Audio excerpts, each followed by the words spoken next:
Hello guys, welcome back to another video. तो guys, TCS की financial year 2023 की second quarter की result out हो चुकी है एंड उसके साथ साथ कंपनी ने अपनी सेकेंड इंटरिम डिविडेंड भी अनाउंस कर दिया है। तो इस वीडियो में हम लोग यही देखेंगे कि कंपनी ने सितंबर क्वार्टर में कैसी परफॉर्म की है, क्या क्या पॉइंट्स इंप्रूव हुई है एंड कहाँ कहाँ पे कंपनी ने डिटोरिएट की है, और कंपनी के फंडामेंटल्स भी चेक करेंगे और समझेंगे कि क्या ये कंपनी पैसे लगाने लायक है या नहीं। एंड उसके साथ साथ हम लोग कंपनी के टेक्निकल्स के बारे में भी डिस्कस करेंगे एंड डिविडेंड से रिलेटेड सब डिटेल्स भी चेक करेंगे। तो गाइस, बिना टाइम वेस्ट किए कंपनी की फंडामेंटल एनालिसिस करते हुए वीडियो को शुरू करते हैं। तो गाइज, अगर इस कंपनी के बिजनेस के बारे में डिस्कस करें तो TCS offers a consulting led cognitive powered integrated portfolio of business technology and engineering services and solutions, and ये टाटा ग्रुप की एक फ्लैगशिप कंपनी भी है। ये company both BSc and NSC में लिस्टेड है। और अगर इस कंपनी के कुछ इंपॉर्टेंट फिगर्स के बारे में डिस्कस करें तो 11,41,075 करोड़ की है कंपनी की मार्केट कैप, 29.4 की पी है, 54.9% है कंपनी की आरओसी एंड 43.6% है कंपनी की return on equity. Last 6 months के रिटर्न नेगेटिव में जा चुकी है, नेगेटिव बाई 14.8%, एंड लास्ट 3 साल की जो सेल्स ग्रोथ है वो 9.4% के आसपास निकल के आ रही है। कंपनी अभी अपनी बुक वैल्यू से बहुत ही ज़्यादा ऊपर ट्रेड कर रही है। डिविडेंड यील्ड 1.38% है, फेस वैल्यू ₹1 की है एंड प्रोमोटर्स की होल्डिंग 0.48% प्लेज हो रखा है। अभी अगर इस कंपनी की सितंबर क्वार्टरली के रिजल्ट के बारे में डिस्कस करें, सितंबर 2022 की क्वार्टर की ऑडिटेड कंसोलिडेटेड फाइनेंशियल रिजल्ट आप लोगों के सामने है एंड यहाँ पे जितने भी सारे फिगर्स है वो सब करोड़्स में दिया हुआ है। तो गाइस, सबसे पहले हम लोग कंपनी की इनकम चेक करते हैं। तो सितंबर 2022 की क्वार्टर में कंपनी ने अप्रॉक्सीमेटली 56,274 करोड़ की इनकम जनरेट किया है। और अगर ये जून 2022 की क्वार्टर एंड सितंबर 2021 की क्वार्टर से कंपेयर किया जाए तो जून 2022 की क्वार्टर में कंपनी ने अप्रॉक्सीमेटली 53,547 करोड़ की इनकम जनरेट किया था एंड सितंबर 2021 की क्वार्टर में अप्रॉक्सीमेटली 47,978 करोड़ की इनकम। तो ईयर ऑन ईयर बेसिस पे and quarter on quarter basis पे दोनों में ही कंपनी ने एक हेल्दी पॉजिटिव इनकम ग्रोथ दिखाई है इन सितंबर 2022 की क्वार्टर। तो अभी अगर इस कंपनी की नेट प्रॉफिट मतलब प्रॉफिट आफ्टर टैक्स के बारे में डिस्कस करें तो सितंबर 2022 की क्वार्टर में कंपनी ने अप्रॉक्सीमेटली 10,465 करोड़ की प्रॉफिट पोस्ट किया है। जून 2022 की क्वार्टर में कंपनी ने 9,519 करोड़ की प्रॉफिट पोस्ट किया था एंड सितंबर 2021 की क्वार्टर में 9,653 करोड़ की प्रॉफिट। तो यहाँ पे भी आप लोग देख सकते हो इन टर्म्स ऑफ प्रॉफिट भी कंपनी ने एक हेल्दी ग्रोथ दिखाई है in both year on year basis and quarter on quarter basis. और रही बात कंपनी की ईपीएस की मतलब अर्निंग पर शेयर की, तो ईपीएस की जो ग्रोथ है वो भी कंपनी की प्रॉफिट एंड इनकम ग्रोथ की तरह ही है। यहाँ पे भी आप लोगों को both year on year basis पे and quarter on quarter basis पे दोनों में ही एक हेल्दी पॉजिटिव ग्रोथ देखने को मिल जाएगी। तो ओवरऑल जो रिजल्ट है सितंबर 2022 की क्वार्टर की वो ठीक ठाक ही निकल के आई है, वो slightly on the stronger side है, मतलब अच्छा खासा कंपनी ने परफॉर्मेंस दिया है इन सितंबर 2022 की क्वार्टर।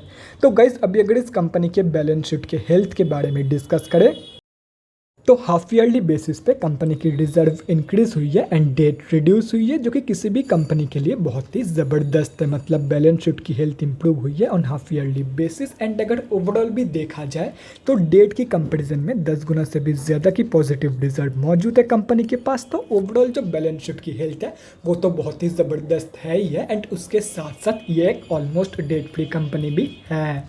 तो अभी अगर इस कंपनी के कैश फ्लोज के बारे में डिस्कस करें तो कैश फ्लोज की जो कंडीशन है वो भी इम्प्रूव हुई है इन FY 2022। FY 2021 में कंपनी के पास नेगेटिव 1788 करोड़ की कैश फ्लोज मौजूद थी, जो कि अभी इम्प्रूव होकर पॉजिटिव 5630 करोड़ की हो चुकी है। और रही बात शेयर होल्डिंग पैटर्न की, तो गाइस सितंबर क्वार्टरली की शेयर होल्डिंग पैटर्न अभी तक आउट नहीं हुई है, लेकिन अगर जून क्वार्टरली की ही शेयर होल्डिंग पैटर्न देखा जाए तो जून की क्वार्टर में प्रमोटर्स की होल्डिंग अनचेंज थी, FIIs ने सेलिंग करी थी, बाकी DIIs एंड गवर्नमेंट दोनों ने ही बाइंग करी थी। थी। And according to June quarter की शेयर होल्डिंग पैटर्न, इस कंपनी में हम आप जैसे छोटे मोटे रिटेलर्स की जो होल्डिंग थी वो 5.8% के आसपास थी, जैसे कि यहाँ पे आप लोग देख सकते हो। तो गाइस अभी कंक्लूजन पे आते हैं, क्या आप लोगों को इस कंपनी में पैसा लगाना चाहिए या नहीं। तो देखो गाइस, ये कंपनी बहुत ही बढ़िया है, फंडामेंटली स्टेबल कंपनी है, कंपनी की जो ग्रोथ है वो भी बहुत ही बढ़िया है। तो ऐसे में आप लोग डेफिनेटली इस कंपनी में पैसा लगा सकते हो, चाहे वो शॉर्ट टर्म के लिए हो या तो फिर लॉन्ग टर्म के लिए। तो गाइस अभी अगर इस कंपनी के डिविडेंड के बारे में डिस्कस करें तो यहाँ पे आप लोग देख सकते हो, आप लोगों को पर शेयर 8 रुपीज़ का डिविडेंड मिलने वाला है from this company and record date है 18 अक्टूबर। मतलब अगर आप लोगों को ये डिविडेंड चाहिए तो स्टॉक बाई करने का लास्ट डेट है 14 अक्टूबर, यानी इस फ्राइडे तक ही है आप लोगों के पास टाइम। अगर आप लोग मंडे भी बाई करते हो, मतलब नेक्स्ट मंडे भी बाई करते हो, तो भी आप लोगों को डिविडेंड नहीं मिलने वाला है। अगर आप लोग को ये 8 रुपये वाला डिविडेंड चाहिए तो इस शुक्रवार से पहले ये स्टॉक को उठा लो। अगर फ्राइडे के दिन भी बाई करोगे तो भी ये डिविडेंड आप लोगों को मिल जाएगा, लेकिन सिर्फ और सिर्फ डिविडेंड के लालच में आके स्टॉक को बाई मत करना। अगर लॉन्ग टर्म या तो फिर शॉर्ट टर्म का कोई प्लान बन रहा है तो ही इस फ्राइडे से पहले या तो फिर फ्राइडे के दिन स्टॉक को उठा लो, आप लोगों को ये 8 रुपये वाला डिविडेंड मिल जाएगा। तो गाइस अभी अगर इस कंपनी के टेक्निकल्स के बारे में डिस्कस करें तो यहाँ पे हम लोग आ चुके हैं NSE के डेली चार्ट पे। तो गाइस सबसे पहले हम लोग ये समझते हैं कि कंपनी में अभी चल क्या रहा है। तो गाइस कंपनी अभी अपनी 200 की मूविंग एवरेज से नीचे ट्रेड कर रही है, मतलब कंपनी अभी ऑफिशियली डाउन ट्रेंड में है। एंड अगर देखा जाए तो अभी ये कंपनी अपनी 2959 रुपीज़ की प्राइस रेंज से सपोर्ट लेके ऊपर जाने की प्रयास कर रही है। तो ऐसे में जिनकी भी होल्डिंग इस कंपनी में ऑलरेडी है उन लोगों को मैं यही सजेस्ट करूँगा कि आप लोग इस कंपनी में अप्रॉक्सीमेटली 2850 रुपये से लेके 2900 रुपये के बीच में एक स्टॉप लॉस लगा के रख दो। एंड ये मैं इसीलिए सजेस्ट कर रहा हूँ क्योंकि अगर ये कंपनी बाई चांस यहाँ पे ट्रेड करते करते अपनी लास्ट 52 वीक लो से भी स्लिप कर जाती है तो आप लोगों का स्टॉप लॉस हिट हो जाएगा एंड आप लोग ज़्यादा लॉस होने के हाथ से बच जाओगे। बाकी स्टॉप लॉस लगाना है या नहीं ये एंटायरली सब्जेक्टिव है। तो गाइस अभी अगर फ्रेश एंट्रीज के बारे में डिस्कस करें तो सिंपली सबसे पहले स्विंग ट्रेडर्स के बारे में बात करते हैं। तो guys simply wait for the reversal confirmation from the support of 2959 rupees. आज तो ज़बरदस्त बाइंग हुई है, लेकिन simply wait for the decisive candle. अगर डिसाइसिव कैंडल यहाँ पे डिसाइसिव कैंडल में अगर कंफर्मेशन मिल जाती है तो उसके बाद आप लोग 3401 रुपीज़ के लेवल के लिए एक बहुत ही बढ़िया स्विंग ट्रेड प्लान कर सकते हो। एंड आप लोगों का स्टॉप लॉस रहेगा 2850 रुपीज़ से लेके 2900 रुपीज़ के बीच में। अगर स्ट्रिक्ट स्टॉप लॉस लगाना चाहते हो तो 2900 के आसपास लगा सकते हो, थोड़ा सा लूज लगाना चाहते हो तो 2850 के आसपास आप लोग लगा के रख सकते हो। और वहीं पे अगर कंपनी यहाँ पे ट्रेड करते करते बाई चांस 2958 या तो फिर 59 रुपीज़ के लेवल से स्लिप कर जाती है तो आप लोग 2592 रुपीज़ तक की फॉल एक्सपेक्ट कर सकते हो फ्रॉम दिस कंपनी, जो कि इसकी नेक्स्ट सपोर्ट बेस है। एंड अगर ये हो जाता है तो simply wait for the reversal from this support range. जब कंपनी ऐसे रिवर्सल शो करेगी तब अप्रॉक्सीमेटली 2500 रुपये के आसपास एक स्टॉप लॉस लगा के 2959 रुपीज़ के लेवल के लिए एक बहुत ही बढ़िया स्विंग ट्रेड प्लान कर सकते हो। तो अभी अगर शॉर्ट टर्म ट्रेडर्स के बारे में डिस्कस करें तो देखो गाइस, अगर आप लोगों को ये 8 रुपये वाला डिविडेंड चाहिए तो आप लोगों के पास ज़्यादा ऑप्शन नहीं है, आप लोगों को ये करंट मार्केट प्राइस के आसपास ही एंट्री लेनी होगी। लेकिन अगर आप लोग एकदम आराम से एक बहुत ही बेहतरीन एंट्री करना चाहते हो तो simply wait for the closing over 200 की मूविंग एवरेज। जब ये कंपनी 200 की मूविंग एवरेज के ऊपर क्लोजिंग करेगी उसके बाद ही फ्रेश शॉर्ट टर्म के लिए एंट्री प्लान करना, अगर डिविडेंड नहीं चाहिए तो। बाकी अगर डिविडेंड चाहिए तो ऑप्शन नहीं है। And same goes for long term investors.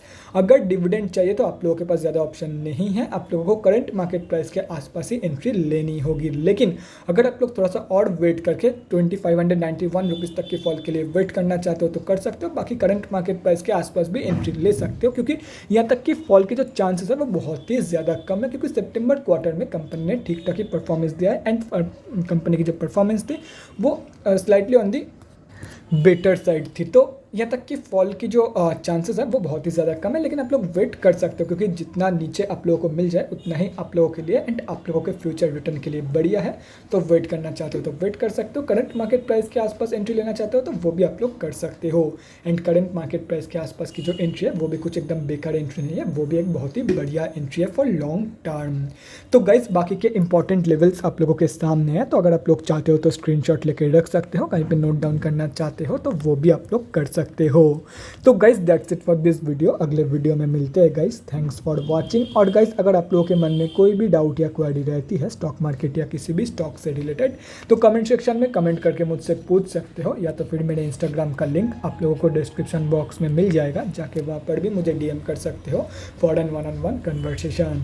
Thanks again for watching guys, bye guys, and definitely guys stay safe.